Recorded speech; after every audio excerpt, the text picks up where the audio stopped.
Hi, lovelies. How you doing? I hope you are well. So I wanted to take this opportunity to share with you some of the things that I've learned along my path, my spiritual path, my life path, that I feel may be of benefit to you as well. Because at the end of the day, in truth, although we are all having different experiences, the things that we go through are very, very much similar because, well, we're human and we have the same physical, emotional, biological needs in essence that are universal. So, one of the first things that I wanted to share that I've observed on my travels through this life is that you can't always be agreeable. You can't always agree with the majority or with the crowd or with other people, and you can't always agree for the sake of agreement and for keeping the peace with things that aren't right for you, that aren't sitting right in your vibration. You just can't do that, because to do so is a betrayal of yourself first and foremost, and that's the most important relationship that you have, is the one that you have with yourself. But also, when you agree with people for the sake of agreeing with people, what happens is you put yourself in a situation where you are sending out a message to the world that I'm not of any value, I'm not good enough, your self-esteem is low, and you open yourself up to being taken advantage of by other people. So this means what I've learned is the value and the importance, the real importance of loving myself first and foremost till my cup overflows. And in doing so, I can love you. I can love my child. I can love my partner. I can love my mom, my sisters, my friends, my family, my clients. I love you all from my overflow, because I've learned that to take care of myself, to be selfish in making sure that I feel good, means that I don't need to take anything from anybody else, and that it gives me a level of detachment so that I can see what's happening in my life and in your life and in the world around me, and not be so judgmental about it, because I'm not trying to take from it. Do you understand? Because I'm satisfying my own needs, I'm taking care of myself.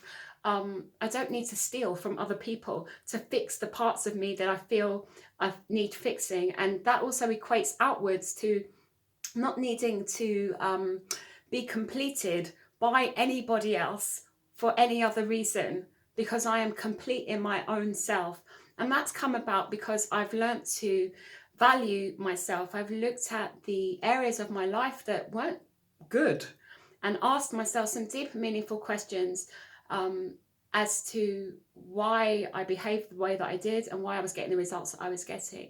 And I learnt that if I didn't love myself, if I didn't learn to love myself, if I didn't love me, I didn't have the right to expect anyone else to love me either, because we teach people how to treat us.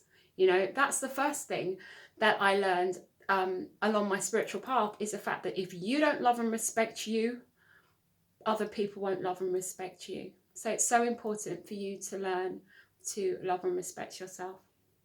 The second thing that I've learned along my path is that soulmates are people that we love the hardest.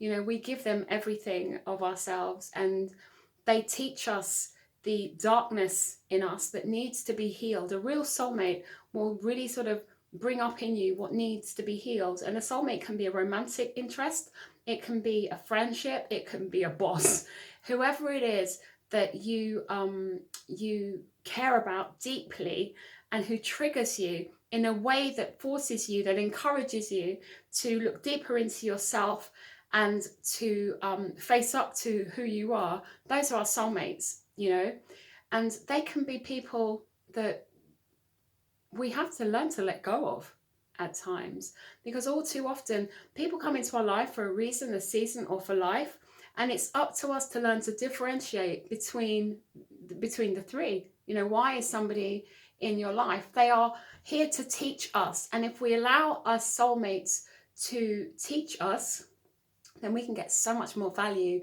out of our interactions with them, and we grow. We just grow. Instead of trying to hold on to somebody who you know is somebody that you know as your soulmate. You have to learn to let them go if letting go is something that life is calling you to do. The other thing that I've learned along my life path journey is that again, sticking on the theme of people and relationships, and I use the word relationship in the broader sense of the term, not just intimate relationships, but all relationships where people come together.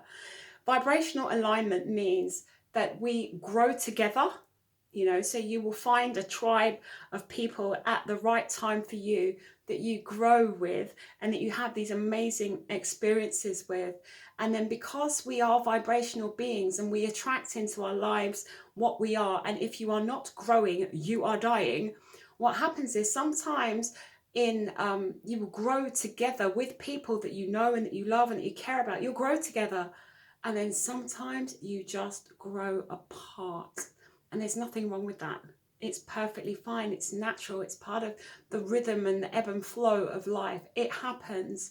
And all too often, it's our inability to accept this natural cycle of growth, of growth and destruction and order and chaos that comes from being in relation to other people. And again, this is not just intimate relationships. These are friendships and family dynamics, colleagues, our children, everything. Every time we have these human interactions with others, we come together, but sometimes invariably we come apart, and it's all good. This I know for sure. And then the other thing that I've come to recognize as well in my spiritual path, especially in the last year or two, last 2 years, is that moving on is a 3-step process, really. And the reason why it's a 3-step process, you're going to have to bear with me whilst I explain this to you, is that we make decisions with our mind, with our brain, with our logic, with our heart, brain, and with our intuition and our guts. And sometimes we know logically that this is the right thing to do. It's time to move on, and we go to move on, and we've made that decision. And our intuition is, our gut feeling is, this isn't working. This isn't right for me. This person isn't right for me. I need to let this person go. And we make that decision in our gut and our brain. Our brain kind of thinks about it, and our gut goes, yeah, I think we should. But we are loving beings who are all connected to each other. And because we come from the same creator, in truth, there's only one of us here, which is why moving on from the heart can be so hard and can take longer than it is as a logical or a gut feeling, you know. And so because it's taken me a long time really to understand that the heart needs time to adjust. You're going to have to give yourself some time if you're moving on from a relationship in particular. And I'm speaking from my own experience over the years, that all too often you can make a decision, right, I'm done with this situation, and you stomp off into a new situation because you know it's the right thing to do, and you're all clued up in your head, and your gut says this is, let's just go for it, you know, move on, move on, move on. But your heart is like a little gentle flower that opens very slowly and then closes, you know, and it needs more time to process the moving on process. So give your heart a chance is what I've learned on my path. So those are 4 little tips that I have come for, 4 pieces of information that I have come to know to be true for me on my life path so far. I hope they resonate with you. I hope you can feel them yourself. So if you have any comments, or you know, if you'd like to tell me what kind of things you've learned on your journey, I would love to know. So please like, share and comment, and we can continue this conversation. So lots of love for me. I'm actually going to make another video because I've got a few more points I want to make about this learning and development part of my own life. So this is part 1. Look out for part 2, which I will make shortly. So it's in 2 sections as opposed to one big long one, and it will be easy to digest. So like, comment, share, let me know what your thoughts, your feelings and what your ideas are, and let's continue this conversation in part 2. Lots of love. See you soon. Take care. Bye bye.